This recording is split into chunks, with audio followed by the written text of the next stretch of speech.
Estamos de volta com o programa Ceará 2050, um espaço na TVC para discussão e construção coletiva da plataforma de desenvolvimento de longo prazo aqui do estado do Ceará. Uma iniciativa que planeja o futuro do nosso estado para os próximos 30 anos. Hoje estamos conversando sobre a atuação dos núcleos de mobilização da plataforma e visão regional do estado do Ceará. São 14 regiões que têm as especificidades, no entanto, fazem parte de um todo e precisam dialogar e interagir em questões como, por exemplo, social, cultural, economia e no desenvolvimento como um todo. Para contribuir com essa discussão, estamos aqui com o arquiteto e urbanista e coordenador da plataforma Ceará 2050, Ayrton Montenegro, e também professor do Centro de Ciências Sociais Aplicadas da Universidade Federal do Cariri, Ranieri Moreira. Como é que, então, como são feitas essas reuniões e dado um prazo ou estipular como será feita essas ações, como que, assim, que a sociedade já pode sentir, o senhor estava me explicando, professor, que é feita a reunião e depois já é, né, mostrado o portfólio. Enfim, como é que as pessoas vão vendo que aquilo está tendo resultado, que aquilo vai ser realmente feito, que essa participação está sendo, né, proposta de uma forma em que vai ser feita, em que nós vamos chegar nesse Ceará 2050 ouvindo essas especificidades de todos esses núcleos. Como é que essa plataforma caminha? É muito boa a sua pergunta. Eu vou fazer algumas considerações e o professor com certeza vai me complementar. A ideia é que, num primeiro momento, a gente tem que estabelecer o que queremos com a plataforma, né? Então, eu diria que é um momento 1 da plataforma. Construir um diagnóstico, depois identificar possibilidades que a gente possa, com elas, olhar o futuro e construir uma visão de futuro, né? A gente não vive sem uma visão de futuro. O nosso dia a dia tem sempre um olhar para frente para a gente agir hoje. Então, esse é o princípio.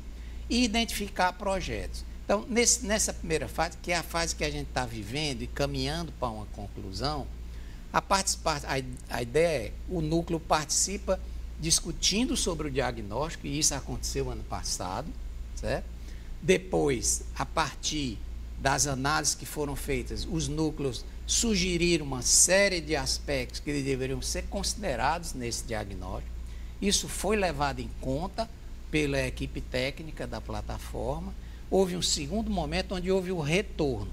A partir da construção desse diagnóstico, houve um retorno sobre possibilidades dessa visão de futuro e sobre possíveis ações que ajudariam o Estado a construir esse futuro desejado, né? Porque a gente sabe que a essência da plataforma será sempre um conjunto de ações voltadas para aqueles objetivos específicos que foram definidos por conta do diagnóstico, certo? Nós não sairemos do lugar se não conseguirmos estabelecer ações e acompanhar essas ações, viabilizando as mesmas financeiramente, para que o Estado possa dizer, realmente estou trabalhando para, por exemplo, desenvolver mais turismo no estado do Ceará, desenvolver mais a atividade econômica voltada, por exemplo, para a energia solar, para a energia eólica e outras inúmeras possibilidades.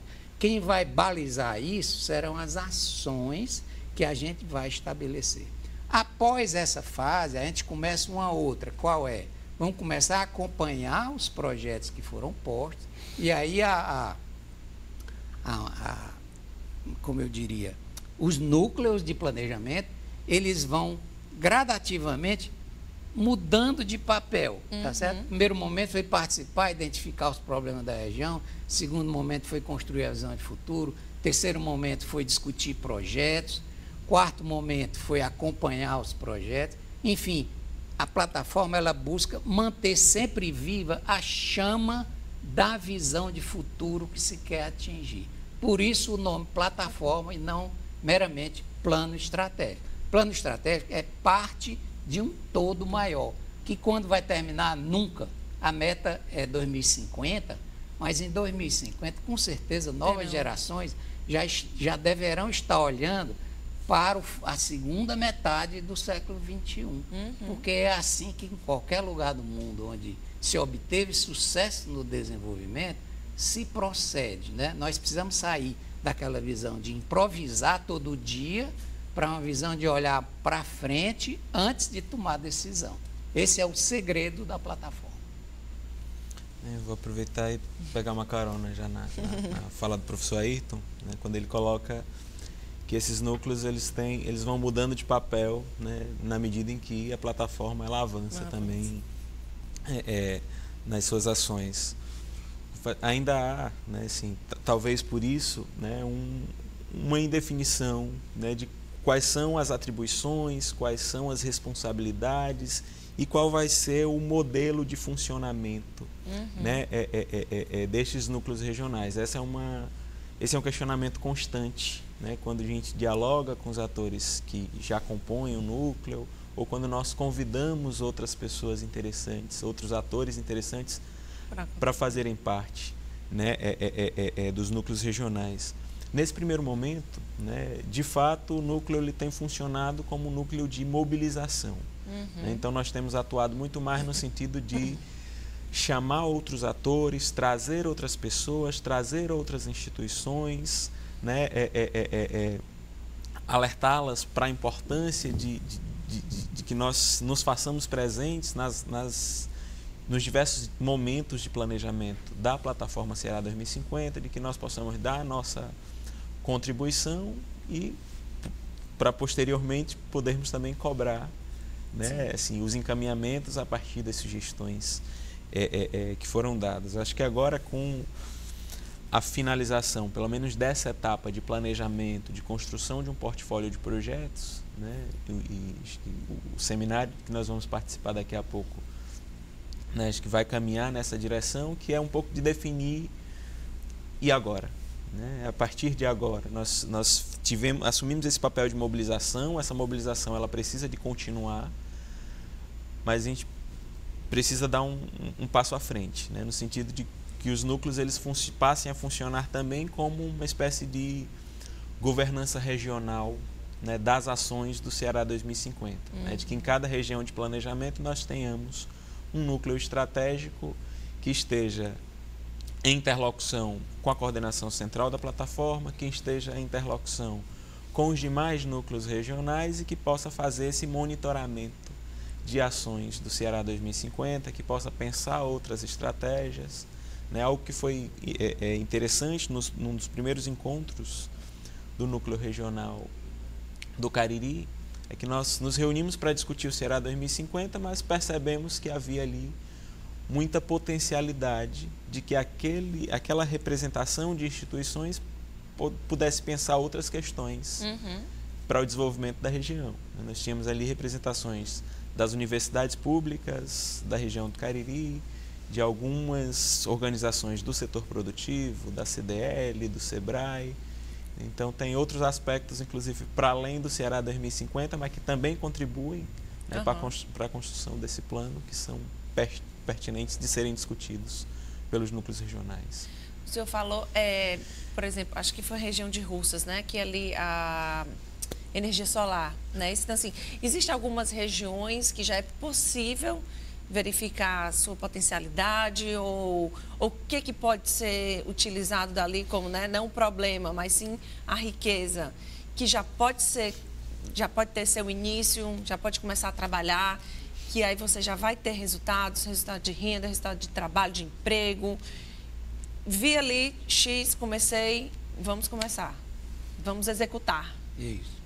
É bem interessante essa colocação que você faz, Natália. É importante a gente observar o seguinte: de um processo que já dura mais de um ano, se conseguiu descobrir muito sobre os problemas do estado de Ceará, a partir da sua história, né, do seu passado, e mais do que isso, se conseguiu identificar muito bem um conjunto enorme de potencialidades. Certo? Essas potencialidades, como eu disse, porque o Ceará é muito diverso, né? As suas regiões são muito diversas, elas são potencialidades que ocorrem em pontos distintos do território, certo? E todas elas, na sua soma, elas permitem a gente afirmar que o estado do Ceará é um estado muito mais rico do que a gente pensa. O problema talvez tenha sido um pouco de visão meio que, talvez subdesenvolvida, de achar que para ser rico é necessário ter o que outros estados têm. Solo muito bom, muita água, etc, etc. Estão aí alguns países no mundo a mostrar que riqueza tem muitas faces. Né? Eu posso ser... O Estado de Israel, por exemplo, é um estado muito pequeno, uma população muito pequena, mas ele conseguiu identificar seus nichos de desenvolvimento e hoje é uma potência do ponto de vista econômico no mundo, tá certo? Então, o que é que essa plataforma contribuiu demais? Foi para a identificação dessas novas potencialidades. E elas, de uma certa maneira, elas estão representadas nesse portfólio de projetos que está sendo delineado no momento, tá certo? Onde a região de Inhamuns tem um grande potencial para a energia solar, onde uma franja litorânea no estado do Ceará tem um potencial fantástico para desenvolvimento do turismo, né? Enfim, tem todo um conjunto de questões econômicas relevantes que para o Ceará são potencialidade. Agora, eu gostaria de destacar um ponto que foi abordado aqui também pelo professor Ranieri, que é o seguinte: essa questão dos núcleos, na realidade, ela representa a instalação de um processo diferente de gestão do território cearense, na medida em que você vai ter para cada região um núcleo estruturado que vai ter a condição técnica e a condição política, acredito também, sim, de mostrar ao governo que existem caminhos específicos para cada região. Então, isso aí a gente está chamando de novo modelo de governança para o projeto. A gente chama de governança compartilhada, onde 3 atores, governo, sociedade civil, setor produtivo, com a academia como grande foco disso, certo?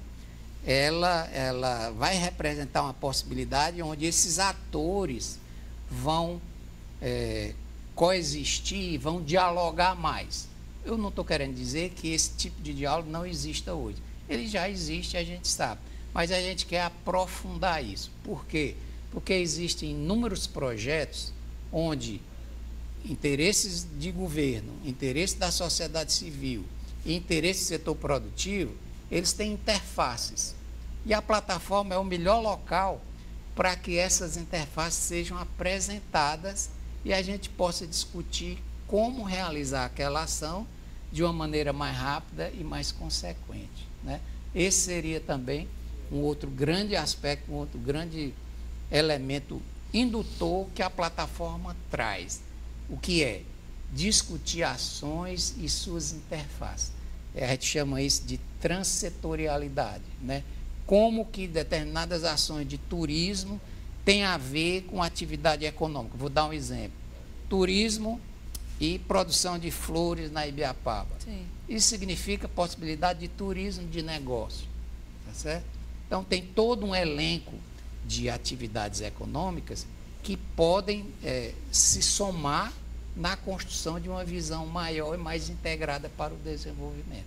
É importante, então, pensar o Estado dividido, digamos assim, para trabalhar cada potencialidade. A gente, hoje, acredito, talvez esteja mudando, mas assim, tem muito Fortaleza, região metropolitana, a gente tem ali Sobral e tem a região do Cariri. Assim, são 3 grandes polos, né? Digamos assim, que tem... Inclusive 3 regiões metropolitanas. Né? Com 3 regiões metropolitanas. Então, assim, que hoje, quando a gente pensa o Estado, a gente acaba que pensando muito nessas 3, por exemplo.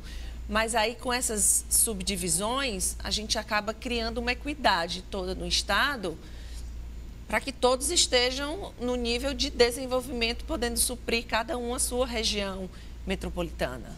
Seria... acho que assim, né, para além de dividir o Estado, de pensar o Estado dessa maneira repartida, acho que seria conectar novos pontos nessa rede né, de governança regional, nessa rede de planejamento, de implementação de ações e de acompanhamento do plano, desde quando a gente...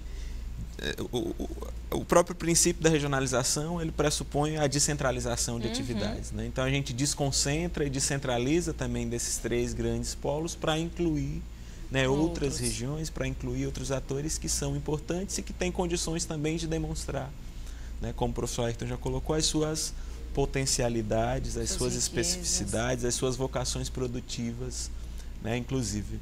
Falando mais especificamente, né, da região do Cariri, né, que é onde nós atuamos, né, que inclusive é um tanto diverso até do ponto de vista da regionalização. Então, no Cariri nós temos uma região metropolitana, que é o que nós chamamos de Cariri Central, porque ela tem 9 municípios, mas tem a região de planejamento do Cariri que amplia essa perspectiva e inclui, né, outros 20 municípios. Então, a região de planejamento ela tem 29 municípios. E como a missão da Universidade Federal do Cariri, né, a missão assumida pela universidade tem sido de contribuir de alguma forma para o desenvolvimento territorial sustentável, né, do Cariri, nós temos tentado ao longo da nossa existência e pelos diversos projetos, pelas diversas iniciativas, identificar, né, essas vocações e interagir com outros atores para perceber de que maneira nós conseguimos potencializá-las.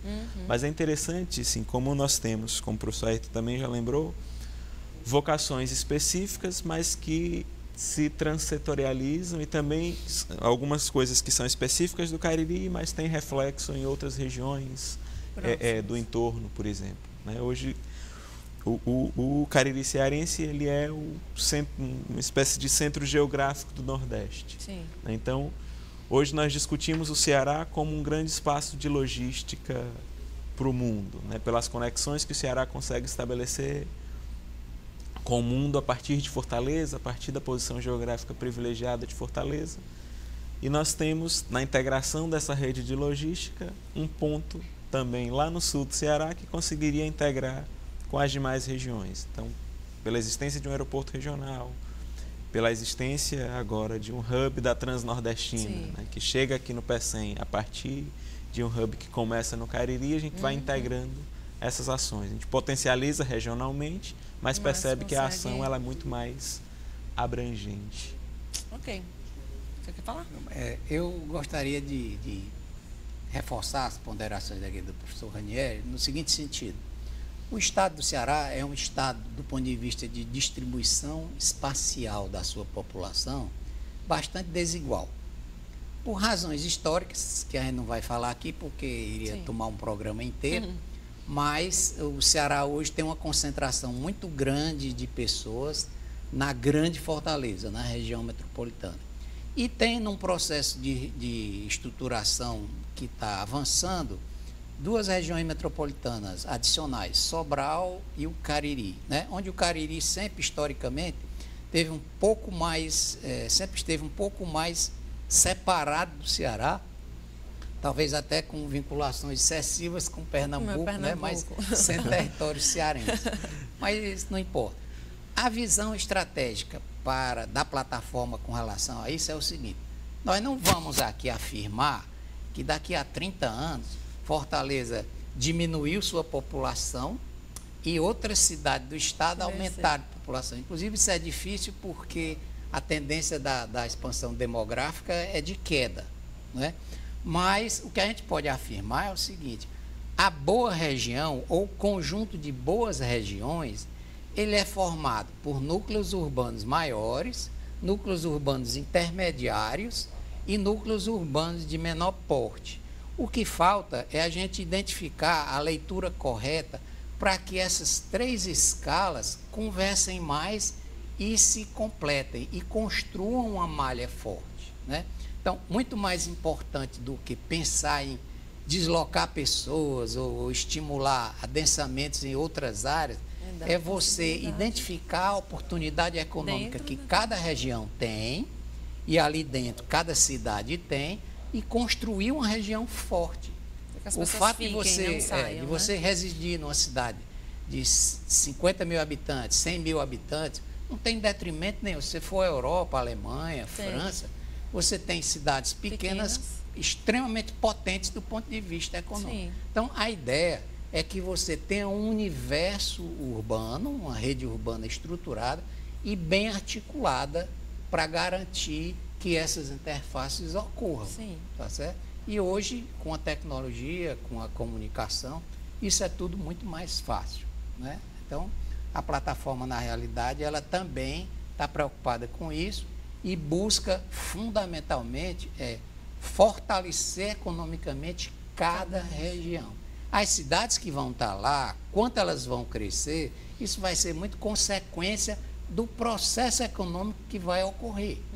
Não dá para agora, a plataforma ela tem a ideia é construir a visão de futuro, mas a visão de futuro tem seus limites. Eu não posso chegar ao ponto de dizer que Russas, em 2050, vai ter 300 mil habitantes. O caminho não é por aí.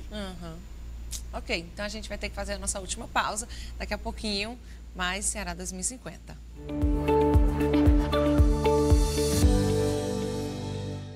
Apoio Cultural Via Direta.